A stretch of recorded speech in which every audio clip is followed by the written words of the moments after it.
కేంద్ర పార్లమెంటుకి మనకి వెళ్ళినప్పుడు ఆమె మంత్రి అవుతారు ఖచ్చితంగా. పురంధేశ్వరి గారి ఆధ్వర్యంలో గంగ ప్రక్షాళన ఎలా జరిగిందో ఒకప్పుడు నరేంద్ర మోదీ గారి నాయకత్వంలో ఆవిడ పార్లమెంటరీ మెంబర్గా ఎన్నికై కేంద్ర మంత్రి అయిన రోజున మన గోదావరి ప్రక్షాళన చేస్తాం, శుద్ధి చేస్తాం గోదావరిని. అలాగే మురుగునీరు గోదావరిలో కలవకుండా సూవేజ్ ట్రీట్మెంట్ ప్లాంట్ని ఏర్పాటు చేస్తాం. ఇది చాలా దీర్ఘకాలికంగా ఉన్న ఒక డిమాండ్. ఇది రాజమండ్రి, భద్రాచలం, పాపికొండలు టూరిజం కేంద్ర ప్రభుత్వం ఒక టూరిజం ప్రాజెక్టుగా తీసుకుంటుంది. దానివల్ల మీ అందరికీ బోలెడని ఉపాధి అవకాశాలు, ఉద్యోగాలు వస్తాయి దానివల్ల.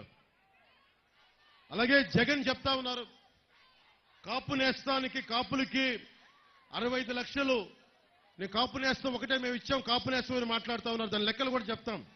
65 లక్షల మంది ఎలిజిబిలిటీ అయితే కేవలం 2,35,000 మందికే ఇచ్చి 62,65,000 మంది కాపు నేస్తానికి ఉన్న అర్హత ఉన్న వారందరినీ అన్యాయం చేశాడు.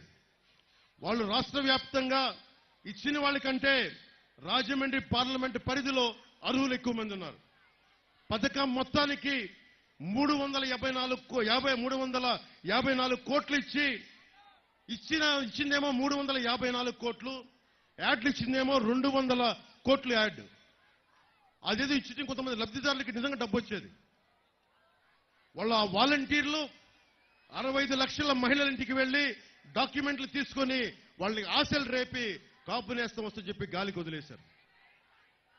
ఇట్లాగే ప్రతి కులానికి, రజకులకి ఇలాగే అన్యాయం జరిగింది, నాయి బ్రాహ్మణులకి ఇలాగే అన్యాయం జరిగింది.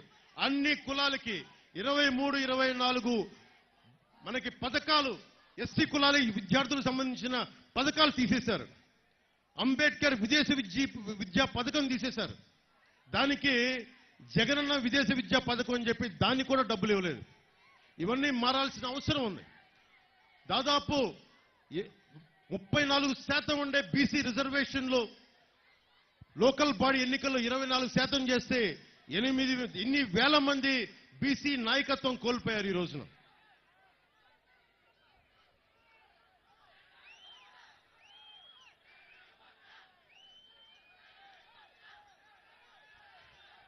మీరు జగన్ యువత కూడా చెప్తా ఉన్నా, జగన్ మహారాణికి చెప్పండి.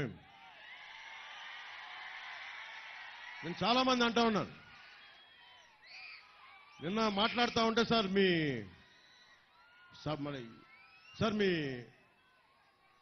4వ పెళ్ళాన్ని కాకినాడలో అవమానం జరిగింది సార్, మీ 4వ పెళ్ళాన్ని. కానీ నాకు అర్థం కాల, నేను ఎప్పుడు అన్నీ మర్చిపోయా. ఏంటి అంటే చెప్తారు నిన్న. సో జగన్, నువ్వు నా వ్యక్తిగత జీవితం గురించి అన్నప్పుడల్లా నేను చాలా నియంత్రణతో ఉంటాను జగన్, గుర్తుపెట్టుకో. అలాగే వైసీపీ లీడర్లు కూడా చెప్తా ఉన్నా, నేను చాలా తెగించి మొండి మనిషిని. జగన్, నువ్వు పెళ్ళాం అన్నావు, నా వ్యక్తిగత జీవితం గురించి మాట్లాడినప్పుడల్లా నువ్వు నా 4వ పెళ్ళామని మాట్లాడి అందరూ మాట్లాడతారు, గుర్తుపెట్టుకో.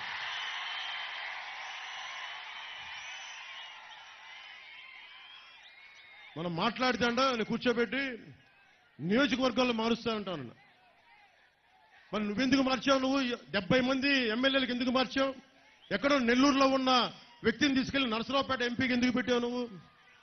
అంటే నీకో న్యాయం, మాకో న్యాయమా?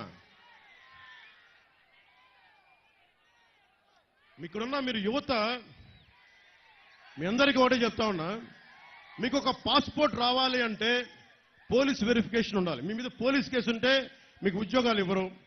పాస్పోర్ట్ రావాలంటే పాస్పోర్ట్ రాదు. మీకు చిన్నపాటి కేసు ఉంటే విదేశాలకు వెళ్ళనివ్వరు ఒకవేళ పాస్పోర్ట్ ఉన్నా. అలాంటిది మిమ్మల్ని, మీ భవిష్యత్తుని నిర్దేశించే వ్యక్తి 5 సంవత్సరాలుగా బెయిల్ మీద ఉన్నాడు. 5 సంవత్సరాలు. ఖైదీ నెంబర్ 6093 మీ ముఖ్యమంత్రి. 38 కేసులు, 38 అవార్డులు లాగా 38 కేసులు. 16 నెలలు ఆ చెంచలు కూడా చెల్లపల్లి జైల్లో చెప్పకూడదన్న వ్యక్తి మనకి నీతులు బోధిస్తుంటాడు వచ్చి. జగన్ బతుకు ఎలాంటిదంటే ప్రతి శుక్రవారం రాగానే వణుకొస్తా ఉంటది. ఈ రోజు ఎలా ఎగ్గొట్టాలి అని.